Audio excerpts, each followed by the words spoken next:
Vem a Carol, dançando é um esculacho. Deita no chão, vai. Senta, senta, senta, senta. Senta de cabeça pra baixo. Senta, senta de cabeça pra baixo. Senta, senta de cabeça pra baixo. Senta, senta de cabeça pra baixo. Pensa pra baixo, pensa pra baixo. Agora pra esculachar, eu vou chamar a Thalia, que é puro talento, que é pura cultura.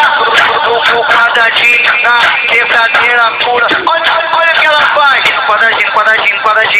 E no quadradinho, quadradinho, quadradinho. E no quadradinho, quadradinho, quadradinho. Vai, quebradeira, quebradeira. Vai, quebradeira, quebradeira. Vai. Agora eu vou chamar que vai hipnotizar você. Vem, vem Thaísa, dá um tiro de G3. Aponta, prepara e vai. Bum, bum, bum, bum, bum, bum, bum, bum, bum, bum, bum, bum, bum,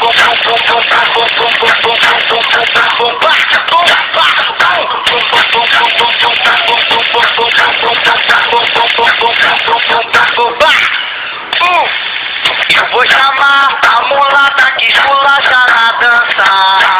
Muito linda, carinha de criança. Ela representa, é a Rafaela. É bola, é bola, é bola, é bola. Eu gosto da Rafaela porque ela me completa.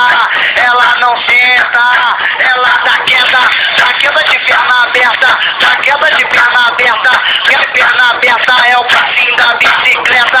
Dá queda de perna aberta, dá queda de perna aberta, dá queda de perna aberta é o passinho da bicicleta.